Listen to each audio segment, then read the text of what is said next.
uno de nosotros.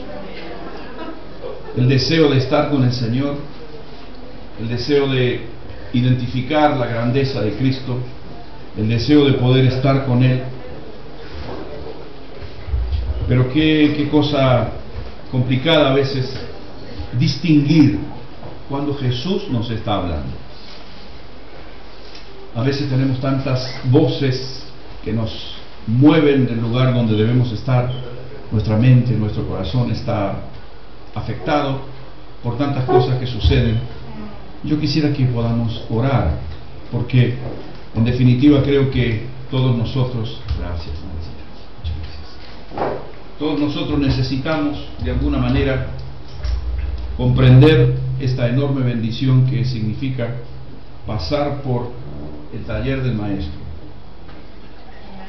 Dice la canción: no importa el tiempo que allí deba estar.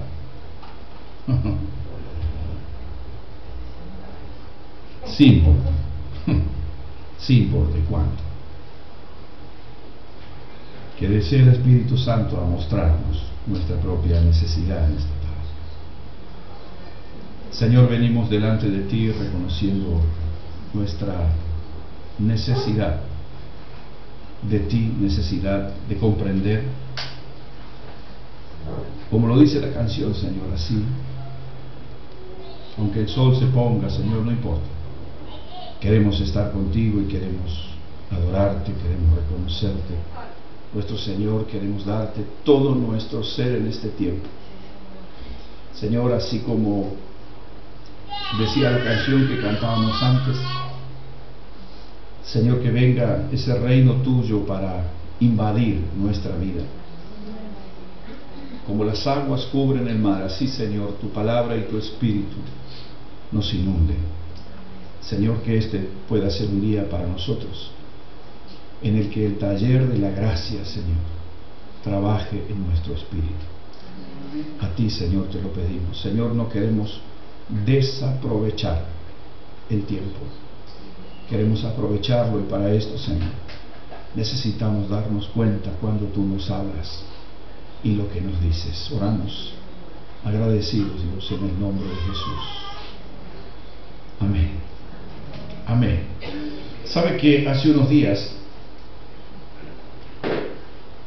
cuando estuvimos estudiando sobre el llamado que Jesús le hizo a Pedro y a su hermano Andrés, allí el relato en el libro de Lucas, el Evangelio de Lucas y el Evangelio de Mateo, hace referencia a la pesca, esa enorme pesca que hubo, que Jesús le dice: mira, aunque hayas estado toda la noche, ven nuevamente. Y bueno, la Biblia nos recuenta un poquito ahí qué fue lo que pasó. Y la verdad es que yo no tengo ninguna duda, conociendo el corazón de los seres humanos, no tengo ninguna duda de que todas las personas que estaban en ese lugar estaban asombrados viendo los peces. Imaginaos, la noche anterior los mismos pescadores habían estado allí, no habían pescado nada, y ahora fueron porque, ok, está bien, Pedro, ¿qué podemos perder? Vamos y veamos qué pasa. Fueron y no podían llenar una barca, tuvieron que llamar a otra para poder sacar a los peces. Y todos ellos, entiendo que asombradísimos con su mirada en los peces, Pedro ve otra cosa, además de los peces. La Escritura dice que en medio de esa situación Pedro ve a Jesús. Él no miró los peces, él sabía que había en ese barco una presencia que había atraído a los peces. ¿Y cuántas veces la presencia de Dios viene a nuestras vidas y no nos damos cuenta de ello? Y peor aún, ¿cuántas veces decimos que ha habido presencia de Dios cuando en realidad no ha sido la presencia de Dios? Por eso yo quisiera que podamos hoy juntos ir a la Escritura, para que podamos ver claramente, así como dice el título de lo que quiero compartir hoy con vosotros, cuáles son las evidencias que vemos en la Escritura de la presencia de Dios. Hablo de evidencias porque normalmente cuando una persona tiene fiebre, le tocamos la frente, le tocamos los brazos, le decimos, me parece que está caliente. Ok, muy bien, ¿qué hacemos? Colocamos un termómetro y después de un par de minutos escuchamos pip, pip, pip, los electrónicos, y si no, aquellos viejos que había que sacudirlo 20 minutos para que bajara, vemos que, opa, 38 y medio, tiene fiebre. Y entonces automáticamente, si tiene un poquito de conocimiento de medicina, debe ser un proceso infeccioso, alguna virosis, algo así.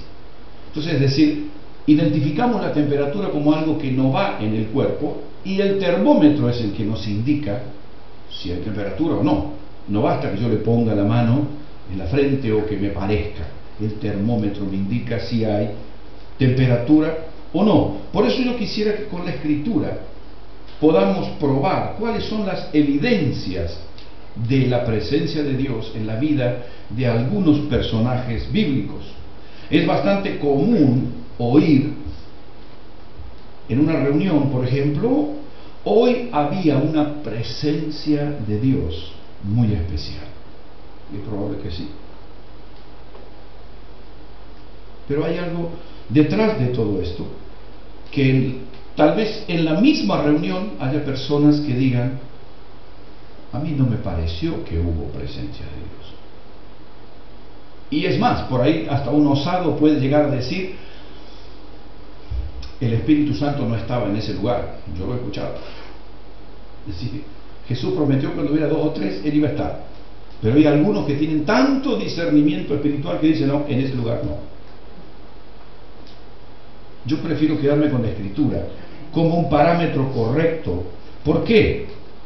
Noches atrás, yo me levanté, habrán sido las 5 de la mañana, una cosa así, y veo la calle llena de agua, y digo, qué raro, no noté que había llovido.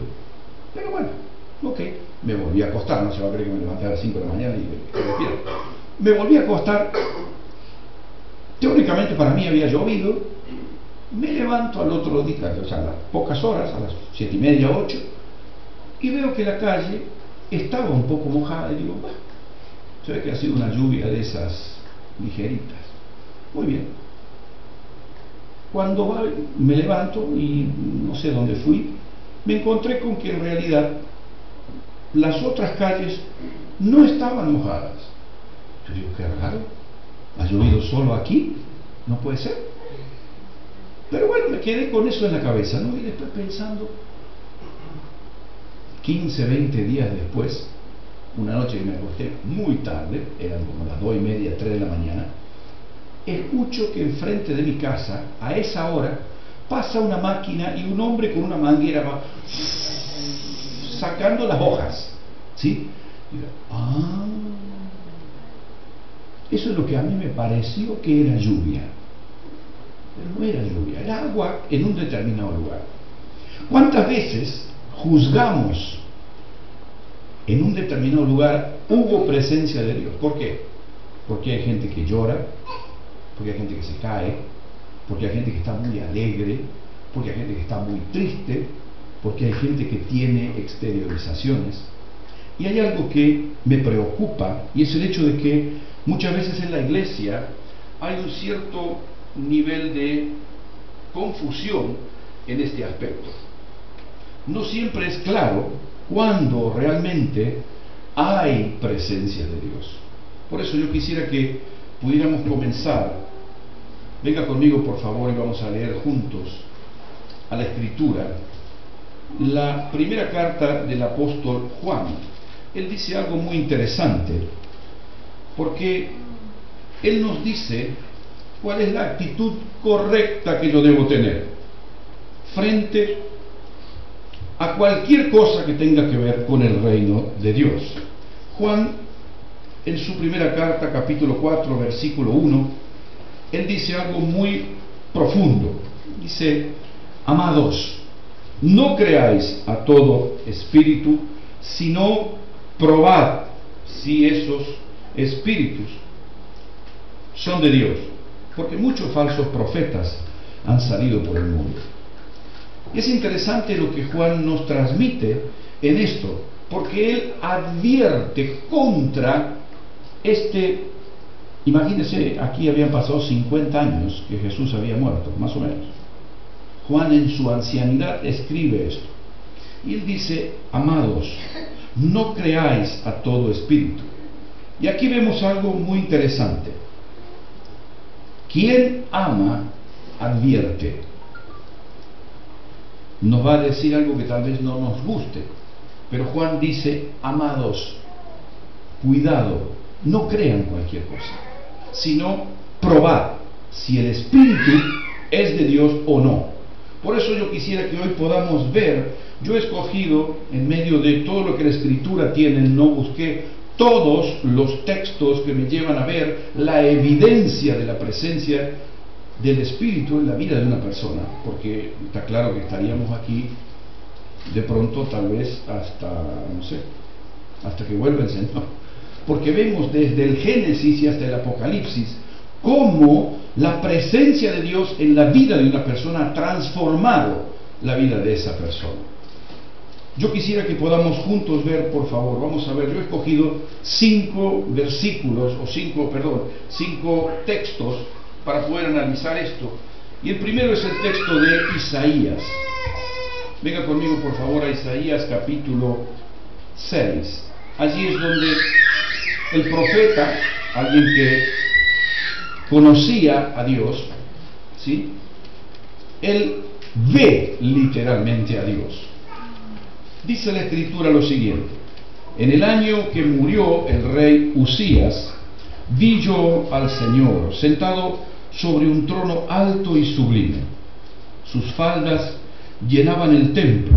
Por encima de él había serafines, cada uno tenía 6 alas, con 2 cubrían sus rostros, con 2 cubrían sus pies, con 2 volaban. Y el uno daba al otro voces diciendo: Santo, Santo, Santo, Jehová de los ejércitos, toda la tierra está llena de su gloria. Y los quiciales de las puertas se estremecieron con la voz del que clamaba, y la casa se llenó de humo. Entonces dije: ay de mí, que soy muerto, porque siendo hombre inmundo de labios, y habitando en medio de un pueblo que tiene labios inmundos, han visto mis ojos al Rey, Jehová de los ejércitos. Y voló hacia mí uno de los serafines, teniendo en su mano un carbón encendido, tomado del altar con unas tenazas, y tocando con él sobre mi boca, me dijo: he aquí que esto tocó tus labios, y es quitada tu culpa y limpio tu pecado. Después oí la voz del Señor que decía: ¿a quién enviaré? ¿Quién irá por nosotros? Entonces respondí yo: heme aquí, envíame a mí. Este es indudablemente un momento muy crucial en la vida del profeta. Este profeta es quien más menciones hace sobre el ministerio de Cristo. No puedo decir que es el profeta más importante, pero sin duda es uno de los más importantes de la historia de Israel.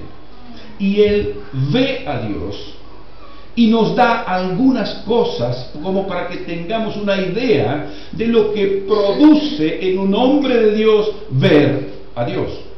La primera cosa que nos dice la Escritura es que las faldas del vestido que Dios tenía llenaban el templo. Esto es un principio espiritual. Cuando uno ve a Dios, no hay espacio para otra cosa. No hay espacio para nada más. Cuando yo puedo decir las faldas llenaban el templo, es lo mismo es el mismo principio que yo leo en el Salmo 23: el Señor es mi pastor, nada me faltará. ¿Por qué? Porque no hay espacio para nada más. No hay espacio ni para necesidades cuando Dios está presente. Primera cosa. Segunda cosa que vio el profeta es que allí había serafines, y es interesante ver que estos seres serafines, que significan llamas de fuego, estos seres estaban alrededor del trono de Dios y tenían 6 alas, 3 pares de alas. Dice, con 2 pares de alas volaban, con 2 cubrían sus ojos, su rostro, y con las otras 2 cubrían sus pies. Y ahí hay otro principio que nosotros encontramos en la Escritura, porque ellos se cubrían los ojos, porque no se puede ver la gloria de Dios con ojos naturales. No se pueden ver. Ellos se cubrían, seres llenos de luz, se cubrían. ¿Por qué? Porque el resplandor de Dios va mucho más allá de lo que yo tengo capacidad de poder soportar. Se cubrían los pies. Entiendo que no sé quién le dijo, pero ellos se cubrían los pies, y cuando Moisés estaba frente a la zarza, recuerda qué fue lo que Dios le dijo: sácate las sandalias de los pies. Estos se cubrían los pies. Los pies tienen que ver con los lugares donde yo voy, lo que yo estoy haciendo. Y estos serafines cantaban y decían: santo, santo. Y era tan potente la voz de estos seres que el profeta lo describe diciendo: los quiciales de las puertas se estremecieron. Imagínense, temblaban los marcos de las puertas de las voces que decían: santo, santo, santo es el Señor de los ejércitos. Detrás de semejante visión, uno imagina, yo creo que ninguno de nosotros tiene la capacidad de poder entender qué es lo que el profeta estaba viendo, pero sí podemos entender lo que le pasó al profeta, y es lo que anuncia el versículo 5. El profeta dice algo tremendo. Después de ver eso, uno dice: ¿qué pasó con el profeta? El profeta tuvo una visión real de Dios y dijo: ¡ay de mí! Y la versión española dice: ¡ay de mí que muerto soy! Es una traducción un tanto pobre, porque lo que le pasó a Isaías, la palabra que más encaja con esa descripción es destruido. No solo muerto, destruido, deshecho, mucho más que muerto. Estamos hablando de un hombre de Dios, que tiene temor de Dios, que se acerca al trono de Dios, pero que lo ve. Y lo primero que él ve es que se muere delante de una presencia tan extraordinariamente diferente a lo que él estaba acostumbrada. Pero mire lo que dice él después de ver: ¡ay de mí que muerto soy! ¿Por qué? ¿Por qué él siente que se muere? Porque es un hombre de labios inmundos. Y aquí tenemos un principio que se repite en toda la Escritura. Cuando el profeta ve a Dios, primero decíamos que no hay espacio para nada más. No hay espacio para ver el pecado de la persona que está a tu lado. Cuando tú ves a Dios, tú ves tu propio pecado, no el de los demás.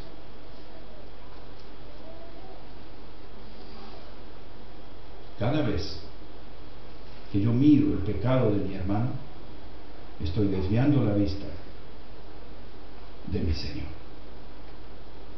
Yo debo aprender a mirar hacia adentro, porque esto es lo que sucede con Isaías. Él estaba teniendo un temor introspectivo. Él veía su propia pecaminosidad, esa fragilidad de un hombre pecador delante de un Dios tremendamente santo. Y está claro que esto es identificar la presencia de Dios, no como algo por un ratito. No. Esto cambia radicalmente la vida de una persona. Es un encuentro que marcó la vida de este hombre, y lo primero que vio fue su propio pecado. Él inició a mirar hacia adentro.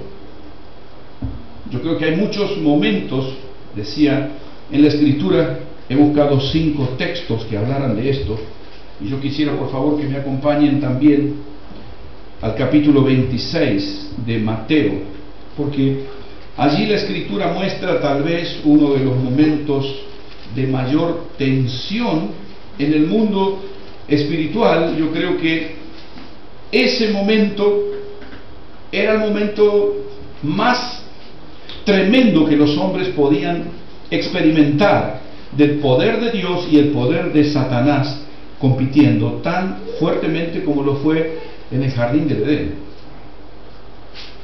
Porque lo que allí está por pasar es lo que elimina aquello que pasó en el jardín del Edén. Y mire lo que pasa allí.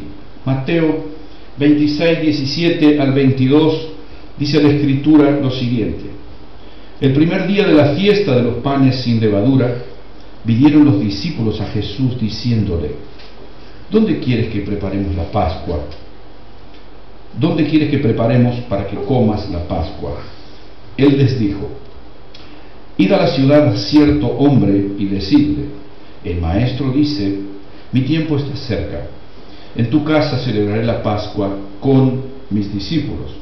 Y los discípulos hicieron como Jesús le mandó y prepararon la Pascua. Cuando llegó la noche se sentó a la mesa con los 12 y mientras comían dijo: de cierto os digo que uno de vosotros me va a entregar. Entristecidos en gran manera, cada uno de ellos comenzó a decirle: soy yo, Señor. Yo creo que lo que estaba pasando en ese momento, indudablemente, imagino fuerzas espirituales ejerciendo presión sobre la vida de los que allí estaban de una manera única. Y si bien este mismo relato también se encuentra en Lucas, Marcos, Juan, con diferentes detalles, solo Mateo y Marcos registran la actitud de los discípulos. Vosotros creo que recordaréis todo lo que pasó en el jardín del Edén, después que Adán pecó. Capítulo 3 de Génesis. Adán y Eva pecan, se esconden detrás de un árbol, se hacen unos vestidos con hojas, Dios los busca y le pregunta a Adán: ¿has comido del árbol que yo te dije que no comieras? ¿Qué dijo Adán?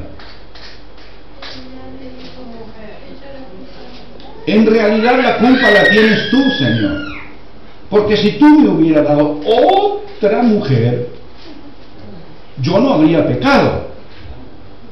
Y entonces Dios dice: cierto, che. Le voy a preguntar por la duda a Eva. Eva, ¿podrías darme alguna explicación? Claro, por supuesto. ¿Quién hizo la serpiente? Es la serpiente que me tentó. Yo veo dos extremos. Cuando hay carne, automáticamente lo primero que nos sale es responsabilizar a los demás. Cuando hay presencia del Espíritu, seré yo. Seré yo, Señor. No habían pecado todavía, ¿eh? No lo habían entregado todavía Judas. No lo había entregado Jesús. Todos los demás estaban ahí diciendo: seré yo, Señor. La convicción de pecado que viene sobre nuestras vidas cuando estamos en la presencia de Dios es inevitable. No podemos dejar de pensar que somos culpables, porque no solamente vemos el pecado, sino que vemos al Santo de los santos. Y allí, ¿quién puede decir: no, yo no? No, yo no tengo nada que ver. La presencia de Dios necesariamente me confronta con mi propia pecaminosidad. ¿Qué veo allí? En estos hombres, solo uno de ellos era culpable, pero la Escritura dice que todos comenzaron uno a uno a decirle: soy yo, Señor, soy yo, Señor. Ellos tenían una conciencia de su propia capacidad de pecar. Presencia de Dios aporta esta sensación interna, una presencia genuina de Dios. Hay otro momento, venga conmigo por favor a Lucas capítulo 7, donde la presencia de Dios es tan fuerte. Y aquí vemos también Lucas capítulo 7 del 1 al 10. Dice la Escritura: después que hubo terminado con todas sus palabras al pueblo que le oía, entró en Capernaum. Y el siervo de un centurión, a quien éste quería mucho, estaba enfermo y a punto de morir. Cuando el centurión oyó hablar de Jesús, le envió unos ancianos de los judíos, rogándole que viniese y sanase a su siervo. Ellos vinieron a Jesús, le rogaron con solicitud, diciéndole: es digno que le concedas esto, porque ama nuestra nación y nos edificó una sinagoga. Y Jesús fue con ellos. Pero cuando ya no estaban lejos de la casa, el centurión envió a él unos amigos, diciéndole: Señor, no te molestes, pues no soy digno de que entres bajo mi techo, por lo que ni aún tuve por digno de venir a ti. Lo primero que uno lee cuando lee estos versículos, dice: el centurión se sentía tan importante que mandó a algunas personas a hablar con Jesús. No, al contrario, él envió a alguien que fuera a hablar con Jesús. Lea esto conmigo, por favor. Jesús fue con ellos, pero cuando ya no estaban lejos de la casa, el centurión envió a él unos amigos, diciéndole: Señor, no te moleste, pues no soy digno que entres bajo mi techo, por lo que ni aún tuve por digno de venir a ti. Pero di la palabra y mi siervo será sano. Porque también soy hombre puesto bajo autoridad, tengo soldados bajo mis órdenes. Digo a este: ve y va, y al otro: ven y viene, y a mi siervo: haz esto, y lo hace. Al oír esto, Jesús se maravilló de él, y volviéndose dijo a la gente que lo seguía: os digo que ni aún en Israel he hallado tanta fe. Y al regresar a casa, los que habían sido enviados hallaron al siervo que había estado enfermo. En esto al leerlo, nosotros conocemos la historia, tal vez lo hemos leído en más de una oportunidad, pero cuando uno analiza el momento histórico en el que esto sucedió, estamos hablando de un centurión romano. Hoy no lo podemos ni siquiera entender qué significa un centurión romano en un pueblo como el judío, que estaba subyugado por Roma. El centurión romano podría haberlo hecho venir a Jesús a latigazos a su casa si quería. ¿Sí? Lo podría haber hecho. Pero este hombre era consciente, tan consciente, que cuando Jesús estaba viniendo, envió un grupo de personas a decirle: no soy digno que entres en mi casa, y tampoco soy digno ni siquiera de poder hablar contigo. Y esto me mueve sinceramente. Esa sensación interior: yo no soy digno de que entres en mi casa. Hay una sensación de indignidad muy fuerte en esa frase. Vivimos en una sociedad que por sobre todas las cosas exalta el humanismo, exalta todos los derechos que el hombre tiene. Este es un hombre que tenía derecho a un montón de cosas con los hombres. Yo le digo a este que vaya y va, le digo a él que venga y viene, pero cuando te veo a ti, no soy digno de que entres en mi casa. Esto es distinguir la presencia de Dios, y una de las cosas que trae la presencia de Dios es indignidad.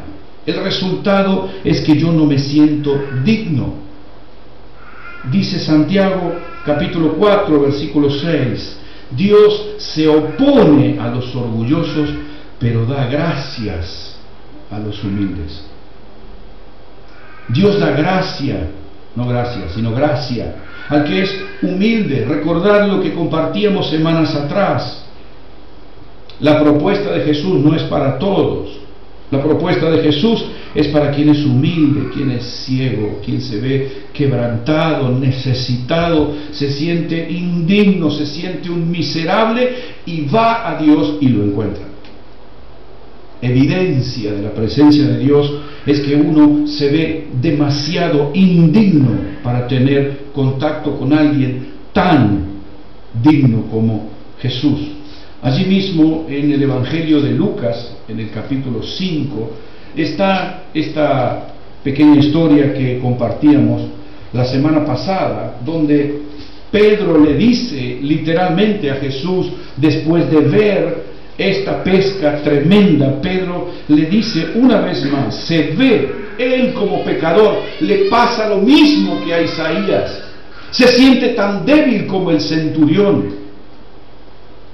Él había estado mucho tiempo con Jesús, lo imagino, caminando con él, hablando con él, tocándolo, y de pronto lo ve como él es.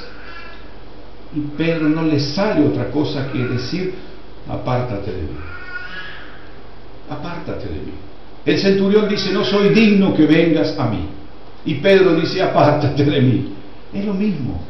Esa indignidad, esa incapacidad que yo tengo para estar delante de Dios, es lo que hace que yo sea una persona que pueda tener temor de Dios. No miedo a Dios, pero un temor reverente delante de Dios. La presencia de Dios genera un temor reverente, un respeto particular que sucede en la vida de una persona. Esto es un síntoma que revela que esa persona ha visto a Dios y conoce que hay una distancia enorme entre el Dios creador y yo, que soy un pecador, que no merezco estar cerca de Él. Esto es evidencia. Y si hay alguien de pronto que nos cuenta de manera muy concreta cómo se vive esto, es precisamente Juan. Venga conmigo, por favor, al Apocalipsis. Al final, en los años 90, 95, ya al final de su vida, el apóstol Juan, que había caminado con Jesús durante muchísimos años, que había estado esos 3 años del ministerio terrenal, había participado de muchos milagros de Jesús, había comido con él estaba presente la noche en que ellos se preguntaron, Señor, ¿seré yo? Él estaba presente en esa cena, y es más, en esa cena hay una escena, valga la redundancia de palabras, hay una escena en la que muestra el nivel de intimidad, de amistad que Juan tenía con Jesús. Dice la Biblia de las Américas que Juan recostó su cabeza en el pecho de Jesús. Antiguamente no había sillas y mesas, sino que se ponía la comida en el piso y las personas se recostaban, ¿sí?, apoyándose, si eran derechos para comer, se apoyaban en el brazo izquierdo y comían con el derecho, como lo hacen todavía ahora en el mundo musulmán, por ejemplo, ¿sí? Entonces está claro que al lado de Jesús estaba Juan, lo imagino así, Jesús sentado aquí, Juan al lado y apoyando su cabeza en el hombro, en el pecho de Jesús, ¿sí? Juan era el menor de todos los discípulos de Cristo, y hay algo que me conmueve, y es en el momento en de más sufrimiento físico de Cristo, Juan es buscado por Jesús. Cuando él estaba en la cruz, imagino a Jesús mirando hacia abajo y viendo a su madre sufriendo, viéndolo morir. Él busca a su amigo y le dice, madre, he aquí tu hijo, hijo, he aquí tu madre. Esta era la intimidad que Jesús tenía con Juan. Ahora, mire lo que dice Apocalipsis. Apocalipsis 1, del 10 al 18. Aquí hay algunos versículos muy interesantes que nos muestran lo que sucede con Juan. Yo estaba en el Espíritu, interesante esta expresión, es el Espíritu quien me conduce a toda verdad, Jesús es la verdad. Yo estaba en el Espíritu en el día del Señor y oí detrás de mí una gran voz como de trompeta, que decía: yo soy el Alfa y la Omega, el primero y el último. Escribe en un libro lo que ves y envíalo a las 7 iglesias que están en Asia, a Éfeso, a Esmirna, a Pérgamo, a Tiatira, a Sardis, Filadelfia y Laodicea. Y me volví para ver la voz que hablaba conmigo, y vuelto vi 7 candeleros de oro, en medio de los 7 candeleros de oro a uno semejante al Hijo del Hombre, vestido con una ropa que llegaba hasta los pies, ceñido por el pecho con un cinto de oro. Su cabeza y sus cabellos eran blancos como blanca lana, como nieve, sus ojos como llama de fuego, sus pies semejantes al bronce bruñido, refulgente como en un horno, y su voz como estruendo de muchas aguas. Tenía en su diestra 7 estrellas, y de su boca salía una espada aguda de 2 filos, y su rostro era como el sol cuando resplandece con su fuerza. No sé si alguna vez usted probó aquí en la Costa del Sol, tipo 3 de la tarde, mirar el sol. Imagínese lo que brilla Jesús, mucho más, porque uno puede dar lo que tiene. El sol no se creó solo. Imagínese. Cuando le vi, mire lo que dice Juan: cuando le vi, caí como muerto a sus pies, y él puso su diestra sobre mí, diciéndome, mire lo que le dice: no temas, no temas. Y usted dice, pero si se conocían de toda la vida. No, no, si no, no habría caído como muerto. Indudablemente no.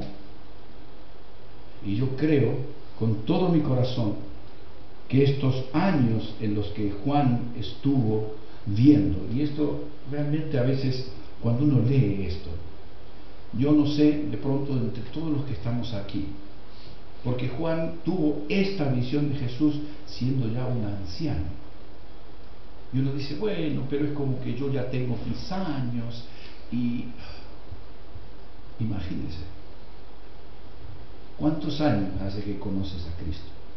50, 70, tal vez un día de estos estás en el Espíritu y te pasa algo parecido. Dice, no, bueno, pero esto, ¿por qué no? ¿Por qué no? Cuando uno busca a Dios, dice Juan, caí como muerto. Y esto es indudablemente un reflejo de saber quién soy. Ay de mí, que muerto soy, porque siendo un hombre pecador han visto mis ojos al Rey. Apártate de mí, que soy un hombre pecador. No soy digno que entres en mi casa. Cuando lo vi, caí como muerto. Seré yo, Señor.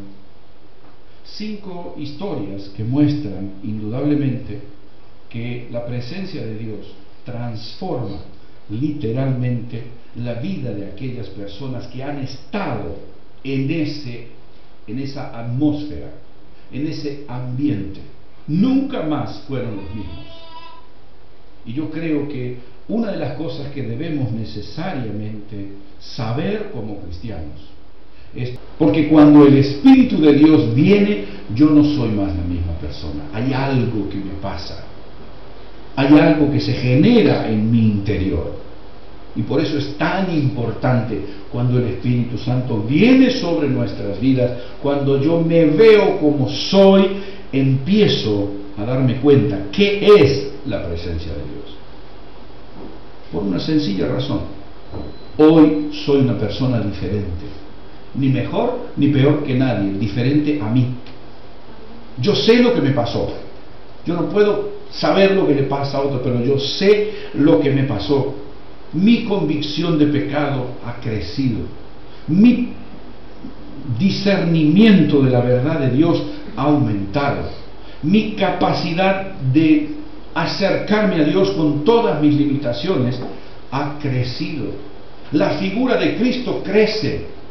El valor que le doy a la Escritura, a la gracia, al perdón, crecen exponencialmente. No soy la misma persona. ¿Por qué? Porque estuve con Él. Y allí sí puedo decir, hubo presencia. Hubo presencia y yo la vi, yo la aproveché, yo la recibí. Hay algo indudable que pasa con todos ellos y que yo quisiera que lo podamos recordar de alguna manera en estas evidencias que la Escritura nos da, y es un temor mirando hacia adentro, temor de ser yo el que ha pecado. Es normal. Cuando no hay presencia de Dios en la vida de una persona, lo primero que se hace es responsabilizar a los demás. Cuando hay temor de Dios, cuando hay evidencia de la presencia de Dios, surge esta necesidad. ¿Seré yo? Tal vez. ¿Por qué no? No, yo no tengo ninguna culpa. Puede que no, puede que sí. Pero sin duda, al ir a Dios, encontramos no solo este temor de mirar hacia adentro, sino esa sensación de indignidad. Yo no merezco que Dios me perdone. Esa es la verdad. Yo no merezco. Y es la única forma de que yo siga dándole valor al perdón, cuando creo que no lo merezco. Pero yo me entregué al Señor hace 25 años y aleluya. No. Sigo siendo tan indigno como hace 25 años atrás, solo que la gracia me alcanzó. Esa es la gran cuestión. Lo que hace evidente la presencia de Dios en la vida de una persona es su rapidez para reconocer el pecado. Y quisiera terminar leyendo una pequeña historia que muchos de vosotros seguramente la habéis leído, tal vez más de una vez, pero creo sí que ilustra de alguna manera lo que pretendo compartir en este día. Venga conmigo por favor a 2 Samuel capítulo 12.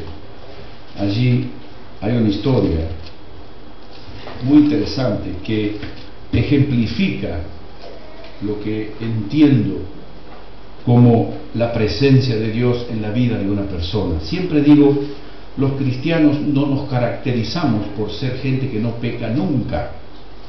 Los cristianos debemos caracterizarnos por ser personas que cuando alguien nos muestra nuestro pecado, debo hacer esto, tener un temor introspectivo. ¿Seré yo? ¿Será cierto esto? Y no hacer como Adán y Eva en el jardín del Edén, sino como los apóstoles, como el profeta Isaías, como el centurión. Y mirad lo que dice aquí la Escritura. Todos sabemos que David a este punto ya había cometido adulterio con la mujer de Urías, y no conforme con esto, como la mujer de Urías quedó embarazada, trató de que él tuviera relaciones sexuales para que la gente pensara que el hijo había sido de Urías. Urías no quiso ir porque dijo, ¿cómo yo voy a estar con mi mujer en mi casa cuando los ejércitos de mi señor están en guerra? Su señor era el que lo había engañado. Imagínense, la pureza de Urías y el pecado de David, un hombre temeroso de Dios, pero que había perdido el norte.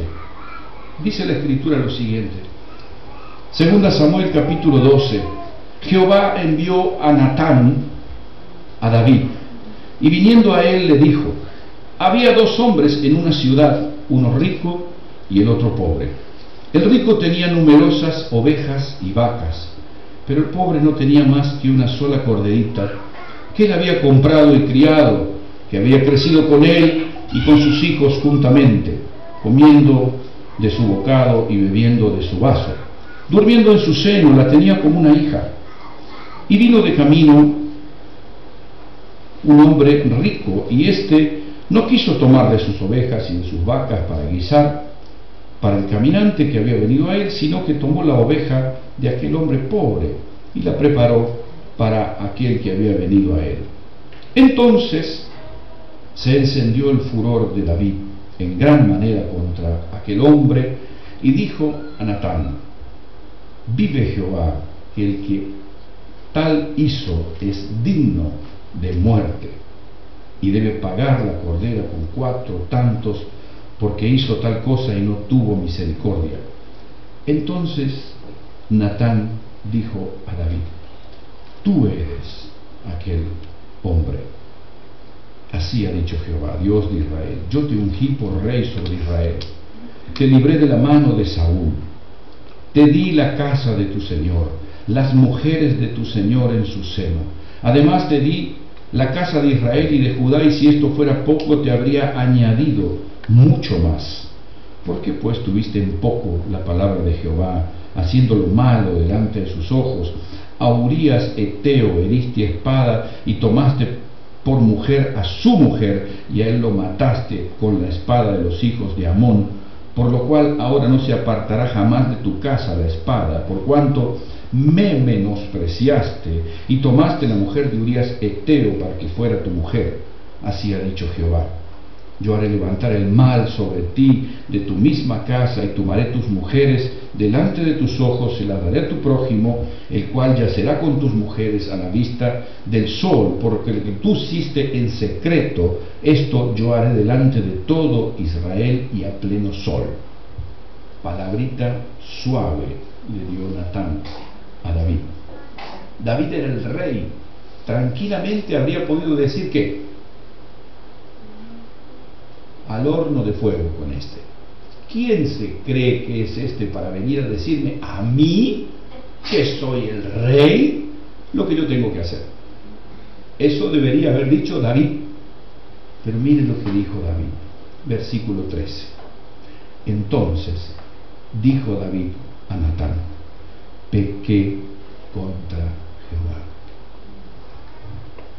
Esto es evidencia de presencia de Dios, no ausencia de pecado. Ninguno de nosotros tiene ausencia de pecado, pero sí puedo tener evidencia de presencia de Dios frente a mi propio pecado, frente a la grandeza de Dios.